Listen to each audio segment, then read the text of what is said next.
మొత్తం ఇప్పుడు 45 కంపెనీలు యాజ్ ఆఫ్ టుడే కన్ఫర్మ్ అయినాయి. సో జాబ్ మేళాలకు కూడా మేము మేము 2000 మందిని ఎక్స్పెక్ట్ చేస్తున్నాం. ఆల్రెడీ 1000 పైన రిజిస్ట్రేషన్స్ కూడా అయినాయి.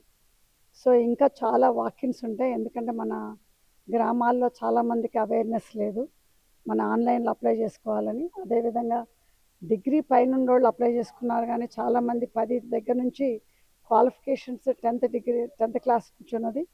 సో 10th క్లాస్ నుంచి మనకి పోస్ట్ గ్రాడ్యుయేషన్ వరకు ఉన్నది.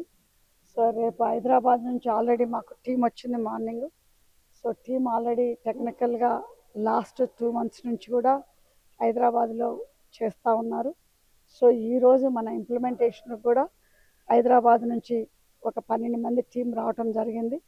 సో అదేవిధంగా రేపు కంపెనీ వాళ్ళే ఆల్మోస్ట్ 100 మంది పైన రాబోతున్నారు, ఎందుకంటే వాళ్ళ హెచ్ఆర్ స్టాఫే.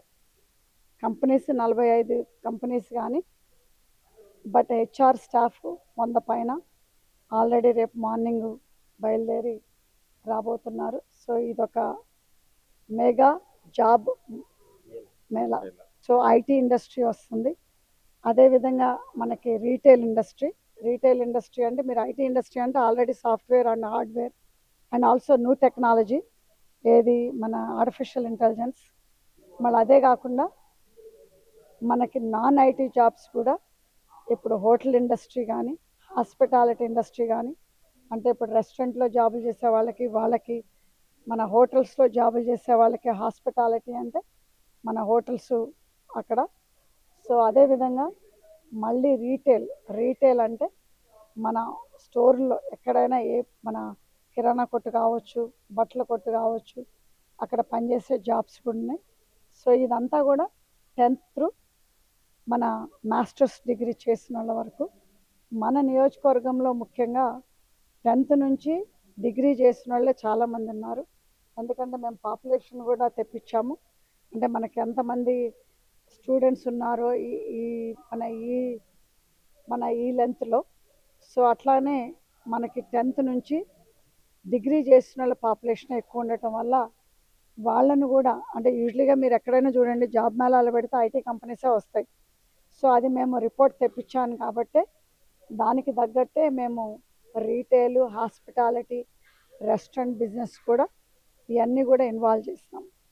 సో ఎందుకంటే ఇప్పుడు మన దగ్గర ఉన్న క్యాండిడేట్స్ యూజువల్గా 10th to డిగ్రీ అంటే అయ్యే ఎక్కువ జాబ్స్ ఉంటాయి. సో అందుకోసమని, అదేవిధంగా ఇప్పుడు పోస్ట్ గ్రాడ్యుయేషన్ చేసిన వాళ్ళు ఇప్పుడు పిల్లలు కొంతమంది హైదరాబాద్లో ఉన్నారు, వాళ్ళకి అన్ఎంప్లాయ్మెంట్గా ఉన్నారు. సో ఎందుకంటే ఇలా రేపు మీరు చూస్తూనే ఉన్నారు, ముఖ్యంగా సాఫ్ట్వేర్ కంపెనీస్లో చాలా వరకు లే ఆఫ్ జరుగుతున్నాయి. ఎందుకంటే ఇప్పుడు అందరూ కూడా ఆర్టిఫిషియల్ ఇంటెలిజెన్స్గా పోతున్నారు. కాకపోతే ఏంటంటే మన ఇండియాలో ముఖ్యంగా ఈ ఆర్టిఫిషియల్ ఇంటెలిజెన్స్ ట్రైనింగ్ చేయటానికే ఈ టీచర్లే ఇంక అవ్వలేదు కాటాన వెరీ ఫ్యూ కాలేజెస్లో ఆర్టిఫిషియల్ ఇంటెలిజెన్స్ ట్రైనింగ్ అనేది జరుగుతున్నది. సో దానికి తగ్గట్టే ఇక్కడ కూడా మనం పిలవటం జరిగింది. సో అదేవిధంగా ఇప్పుడు మన కొంతమంది లీడర్లు కావచ్చు, మన ఓటర్స్ కావచ్చు, వాళ్ళ పిల్లలు కూడా చాలామంది హైదరాబాద్లో అన్ఎంప్లాయ్మెంట్ ఉన్న వాళ్ళందరికీ కూడా మేము ఇన్వైటీగా చెప్తున్నాం, ఎందుకంటే వాళ్ళకి ఇక్కడ వాళ్ళ పేరెంట్స్ ఇక్కడ ఉన్నారు కాబట్టి వాళ్ళని కూడా అప్లై చేసుకోమని చెప్పడం జరిగింది. మరి ఇంకో కొంతమంది నాకు హైదరాబాద్ నుంచి కూడా ఫోన్ చేయడం జరిగింది. ఎందుకు అని అంటే వాళ్ళకి ఓటకు హైదరాబాద్లో ఉంది, కానీ వాళ్ళకి ఇక్కడ రూట్స్ ఉన్నాయి. సో అదేవిధంగా వాళ్ళు ఇక్కడికి వచ్చి మేము మన అప్లై చేసుకుంటామంటే సిస్టమ్ యాక్సెప్ట్ చేయట్లేదు. ఎందుకనంటే అవుట్ ఆఫ్ పాలకుర్తి కాబట్టి. అంటే మీరు దీన్ని బట్టి అర్థం చేసుకోవాల్సింది ఏంటంటే మన పాలకుర్తి పిల్లలకి ఓటర్స్ అన్ఎంప్లాయ్మెంట్ నిరుద్యోగ అందరికి కూడా నేను ఇన్వైట్ చేసేది ఏంటంటే, ఇంత పెద్ద ఎత్తున అంటే చేపించే మేళాని, జాబ్ మేళాని మీరందరూ కూడా ఉపయోగించుకొని మీరందరూ కూడా ఒక స్థానానికి రావాలి సొసైటీలో అని కోరుకునే దానిలో నేను ఫస్ట్ వ్యక్తిని. ఎందుకంటే ఇదంతా కూడా నేను ఆనాడు చెప్పాను, నిరుద్యోగం అనేది మేము తప్పకుండా చేస్తాము మన నియోజకవర్గానికి జాబ్స్ అని.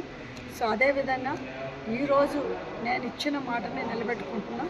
సో అదేవిధంగా మీరందరూ కూడా ఉపయోగించుకొని మీరందరూ కూడా చేరుకోవాలని కోరుకుంటూ మరి అదేవిధంగా ఎవరైతే పిల్లల తల్లిదండ్రులు ఉంటారో వాళ్ళు కూడా మీ పిల్లలకి చెప్పండి, ఎక్కడున్నా, హైదరాబాద్లో ఉన్నా, జనగాంలో ఉన్నా, వరంగల్లో ఉన్నా, హనుమకొండలో ఉన్నా, ఇంకెక్కడున్నా కానీ ఎవరికైనా కానీ ఆపర్చునిటీని ఇది తప్పకుండా ఇదొక అవకాశంలాగా వాడుకొని ప్లీజ్ యూజ్ ద సర్వీస్.